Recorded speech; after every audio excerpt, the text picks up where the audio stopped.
ಆತ ಕಡು ಬಡವನಾಗಿದ್ದ.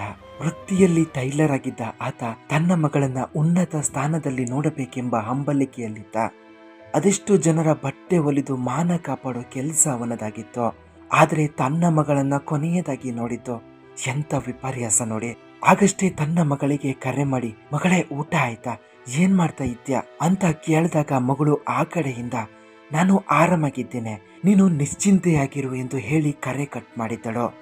ಆದರೆ ಮಾರನೇ ದಿನ ತಂದೆಗೆ ಬಂದ ಮತ್ತೊಂದು ಕರೆ ಆತನ ಹೃದಯವೇ ನುಚ್ಚು ನೂರು ಮಾಡಿತು.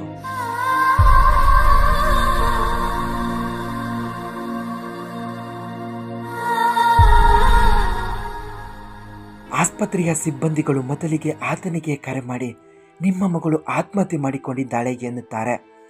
ಇದನ್ನ ಕೇಳಿದ ಆತ ಒಮ್ಮೆಲೆ ಅಯ್ಯೋ ಮಗಳೇ ಅಂತ ಓಡೋಡಿ ಆಸ್ಪತ್ರೆಗೆ ಬರ್ತಾನೆ. ಆದರೆ ಆಸ್ಪತ್ರೆಯಲ್ಲಿ ಮಗಳ ಶವವನ್ನು ಕೂಡ ತೋರಿಸಲು ಕಾಯಿಸ್ತಾರೆ. ಇದಾದ ಬಳಿಕ ಮಗಳ ಶವವನ್ನ ಆತನಿಗೆ ತೋರಿಸ್ತಾರೆ.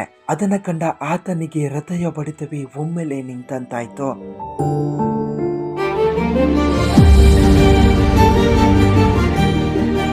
ಊರಿನ ಜನರ ಬಟ್ಟೆ ಅಳತೆ ತಗೊಳ್ತಾ ಒಂದು ತುಂಡು ಬಟ್ಟೆ ವೇಸ್ಟ್ ಆಗದ ರೀತಿ ಜಾಗರೂಕತೆಯಿಂದ ಬಟ್ಟೆ ಕಟ್ ಮಾಡಿ ಹೊಲಿತಾ ಇದ್ದ ಆತ ಕೊನೆಯದಾಗಿ ತನ್ನ ಮಗಳನ್ನ ನೋಡಿದ್ದು ಮೈ ಮೇಲೆ ಬಟ್ಟೆ ಇಲ್ಲದ, ಅಲ್ಲಲ್ಲಿ ಗಾಯಗಳಾಗಿ ಅರೆನಗ್ನ ಸ್ಥಿತಿಯಲ್ಲಿ, ಅದು ಶವವಾಗಿ.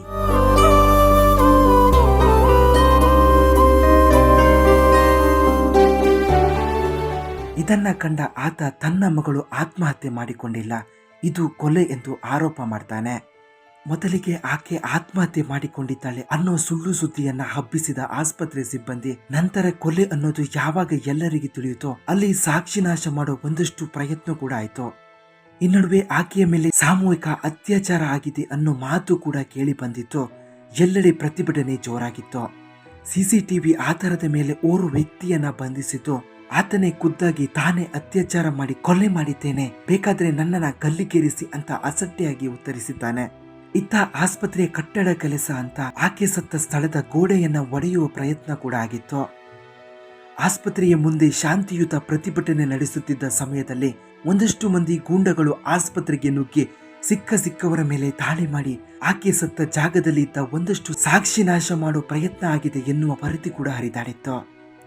ಈ ಘಟನೆಯನ್ನ ಅರಿತ ಸುಪ್ರೀಂ ಕೋರ್ಟ್ ಅಲ್ಲಿನ ಪೊಲೀಸರ ಮತ್ತು ಆಡಳಿತ ಮಂಡಳಿಯ ಮೇಲೆ ಅನುಮಾನ ಬಂದಿತ್ತು ಸಿಬಿಐಗೆ ಹಸ್ತಾಂತರಿಸಿತ್ತು.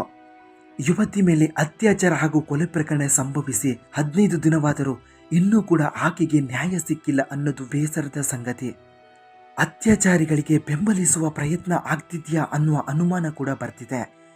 ಇದೀಗ ಆಕೆಯ ತಂದೆ ಮತ್ತೆ ತನ್ನ ವೃತ್ತಿಯನ್ನ ಮುಂದುವರಿಸಿದ್ದಾರೆ. ತನ್ನ ಮಗಳು ಡಾಕ್ಟರ್ ಆಗಿ ನಮ್ಮನ್ನ ಸಾಕ್ತಾಳೆ ಅಂತ ಹೊಟ್ಟೆ ಬಟ್ಟೆ ಕಟ್ಟಿ ಓದಿಸಿದವಳು ಈಗ ಇಂಥ ಸ್ಥಿತಿಯಲ್ಲಿ ಸಾವನ್ನಪ್ಪಿದ್ದು ಇದೀಗ ಮತ್ತೆ ತನ್ನ ಟೈಲರ್ ವೃತ್ತಿಗೆ ಆಕೆಯ ತಂದೆ ತಾಯಿ ಬಂದಿದ್ದಾರೆ. ಎಷ್ಟು ಕನಸು ಕಂಡಿದ್ದ ಆತನ ಕನಸು ಇದೀಗ ಕನಸಾಗೆ ಉಳಿಯಿತು.